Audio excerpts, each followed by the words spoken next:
How is everyone doing today? And in this video, we are going to be showcasing off our brand new DPS, which is coming out in version 2.5, which is going to be Feixiao. And in Feixiao, just like Acheron, they both are going to be some heavy hitters, especially with how they're ditching the energy mechanic and being able to work off their team, which almost eliminates the amount of investment potential that they are stuck at and always lets it rise with every new character that comes out. And specifically for Feixiao, she is going to work with allies who are able to attack more than once or are able to attack off field. So characters like what we're bringing today, which is going to be Topaz and Numby for their off field damage and their current damage. Not only that, with her buffs that we'll talk about later that are going to help out Feixiao, but also someone like Aventurine who's able to help us shield, get those follow-up attacks off, help out Feixiao, and then Robin being the absolute GOAT that she is, giving everyone a brand new term. So that means more attacks. That means a bunch of supportive abilities when it comes to crit damage being increased for follow-up attack and also the attack bonus.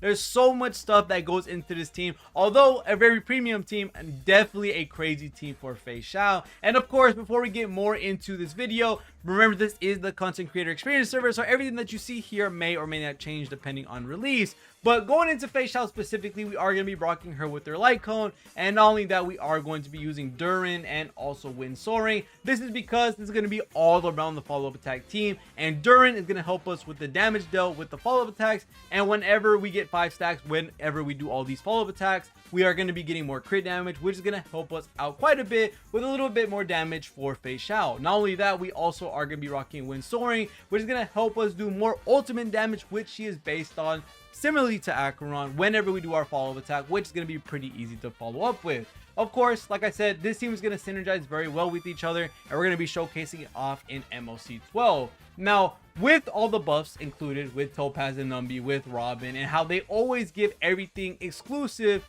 to just follow-up attacks, Robin and Topaz can help out Feixiao's ultimate because it is considered as a follow-up attack, which is a pretty big deal. Now, if you don't know how Feixiao works, like I said, she works in a way where she wants allies to attack. So anyone that can attack off field, anyone that can attack whenever it's not their turn, or they have an advanced forward in your team. And as you can see, there was a follow-up attack there. That was really cool. You get a stack, which is a half portion of one stack. Each attack is 1/2. Whenever you get 2, you get 1 full stack going up to 6. So that means around 12 attacks are needed to be able to get your ultimate off. So the more speed your allies have, the more chances they have to attack, are going to be a pretty big deal when it comes to allowing them to be able to do more damage. And I'm trying to figure out who has Numby on them, and is this guy here, which is pretty good. We are going to be using the ultimate with Topaz and Numby early, and then we are going to be doing a basic with Aventurine. Trying to figure out what's the best way possible. We're gonna do basic here. We're gonna actually use a skill for Feixiao because Feixiao's skill actually gives her attack, which is gonna help us out with the damage. So we're gonna use the skill here. We have, I'm wasting stacks. But look at that, all that damage, holy, that's insane. But we actually have a flow over of stacks, so that can help us out use our ultimate a little bit more. That's 1 hit, 2 hit, actually hitting for quite some time. And as you see, there's 2 different attacks in this ultimate. So whenever you use one attack, it helps reduce the toughness bar a little bit easier, and then the other is going to be doing more damage whenever they're broken. So there is a potential for, god dang, 163k from that.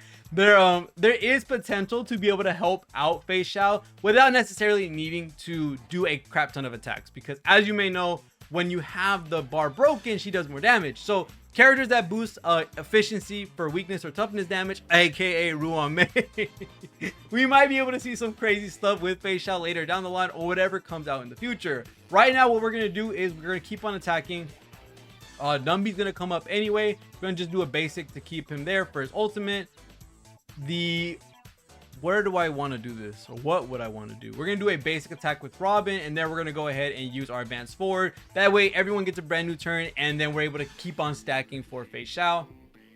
We're going to go ahead and use our basic here with Aventurine.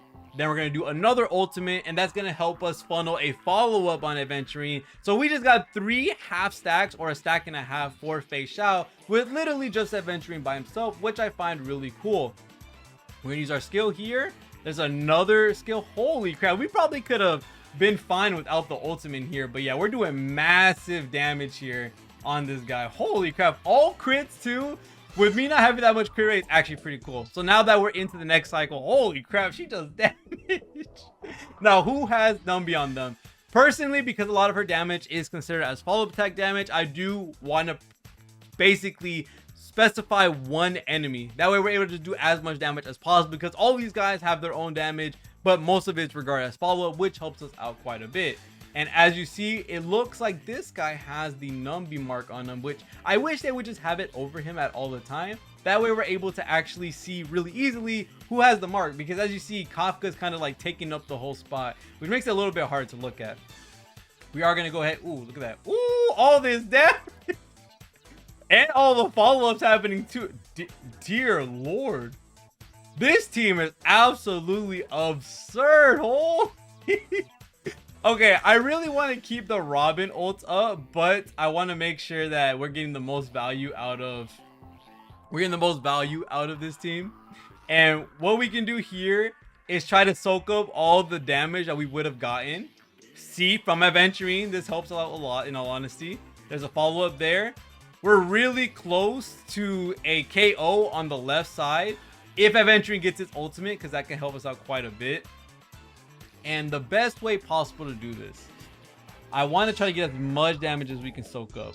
And this is the best part about it, because there's actually some thinking to it if you want to get as much damage as possible. So we're going to do a basic here.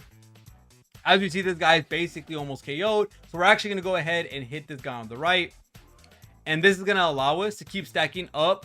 Holy crap, being able to stack up as much as possible when it comes to Feixiao's actual meter. And what we're going to do here is we're going to use her skill. Then we're going to go ahead and use her ultimate. Holy crap, you can just stack so much on top of this unit. You don't have to worry about wasted stack, because I was actually worried about that versus something like Acheron, but I did not know she actually could keep this all, so I didn't read that.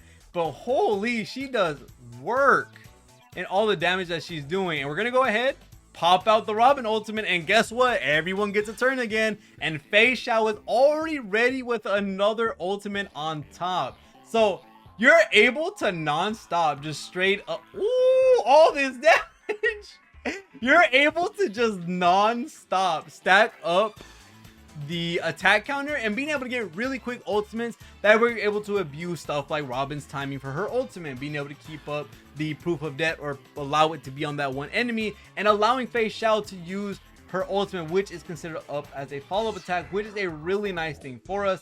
As you see here, if I'm not wrong, I'm trying to find out where exactly it shows it, but there you go. When using ultimate to deal damage to an enemy target, it is considered as a follow-up attack, and follow-up attacks crit damage increases by 36%. And not only that, you have characters like Robin who are able to help out when in concerto state, give even more crit damage to follow-up attacks, which of course is helping out something like Feixiao's ultimate. And then not only that, when you have Topaz on the team, she's also going to help out with proof of death, giving more follow-up attack damage. And then with Aventurine, he has his ultimate, which ends up giving us more crit damage, vulnerability on top of the enemy. And this allows for Feixiao to do absolute numbers and being able to stack not only all of the stuff that she has, with Topaz being able to do her action, Numby's doing their action, Numby's passively getting advanced forwarded. We have Aventurine being able to help out with his basic, his ultimate, his follow-up attack from taking damage, and then you have Robin helping out with her standby damage as well. You just get so much on top of for Feixiao that she's able to absolutely nuke. And I have zero idea who's gonna be a replacement to any of these guys for Feixiao, just because of how strong they are together. And I do want to look at really quickly, how many times can you overflow the stat counter? Because that is a pretty big thing. It reaches to 6 points, accumulating up to 12. So you can actually hold up to 2 ultimates and back-to-back ultimate if you wanted. So there's almost no chance that you're going to overflow, and you can comfortably keep all the stacks that you have for Feixiao, which makes her really freaking strong. And as you see from the last portion of that showcase, that I was worried that I was going to overcap, because I didn't read this portion of her kit where she was actually going to overflow, and you're going to lose stacks like Acheron, where Acheron you can only have an overflow of 3. For Feixiao, you have 12 attacks on standby that can fill up the next ult. That is helping out really well with not wasting any resources, because there are some split decisions with Acheron where you have to worry, am I using too many debuffs that I'm not going to be able to use Acheron's ultimate in time, and now I'm wasting a stack. I'm wasting the chance to be able to build up the next ultimate. Where Feixiao, this actually isn't a problem, and actually helps out a lot with quality of life for this character. So quality of life wise, Feixiao is winning that section. When it comes to the DPS comparison versus Feixiao and Acheron, that is definitely something I'm gonna have to look at, because realistically, when looking at these comparisons versus Feixiao and versus Acheron, for the most part, unless you're playing Acheron, she's the front loaded damage or the full damage extent to that DPS team, while something like Feixiao's team, especially premium Feixiao's team, a lot of the damage is happening by a fat ton of other characters. We have Feixiao doing her nukes, Robin is doing her standby damage with her ultimate, Topaz and Numby's doing their damage, whether it be Topaz's actions or Numby's ultimate or Numby's follow-up attack. And then we also have Aventurine also doing the same thing with his follow-up attack and his ultimate, putting in a little bit damage as well. So you have a lot of stuff happening in between the team itself, and not being as front-loaded or as centered on one unit to do all the damage, which I think is a pretty cool thing, to have everybody in the team do something to help out. And especially with how, like I said, Acheron and Feixiao are ditching the energy mechanic and depending more on their team, is a lot of really cool stuff that is happening in Honkai Star Rail, that these characters are definitely going to be some everlasting units, and ones that are going to soar in potential and value as time has gone by, especially someone like Acheron, who we've already seen get improvements over improvements as time has gone by, with being able to use something like Silverwolf and Pella, being able to use Acheron, one of the more damaging teams that she has, and also having a new unit come out who helps her apply her stack super quickly, which is something like Jiao's show. So there's actually the use case that yes, they are building out these units and they're not leaving them for the dust. They are giving them some, as time goes by, units that are going to help them improve their team and keep them meta relevant, which these energyless units are definitely going to stay meta relevant for the longest time possible. And with every unit that comes out, it's a potential new teammate for these guys. So it's a really cool thing to see Feixiao. Definitely a super fun unit. I will be testing her out with March 7th, which I think is by far probably going to be my favorite pairing, just because I love March 7th as a unit. And the same thing, we are going to try out Mose as well, which is going to be the unit that's going to be on Feixiao's banner. So this might help out people with gearing up a full team for him and using him with Feixiao, which I can't wait to see how that works out. But other than that, thank you guys so much for watching all to the video. This has been my first impressions on Feixiao and a showcase for one of her better teams. But other than that, thank you guys so much for watching. See y'all in the next one, and peace.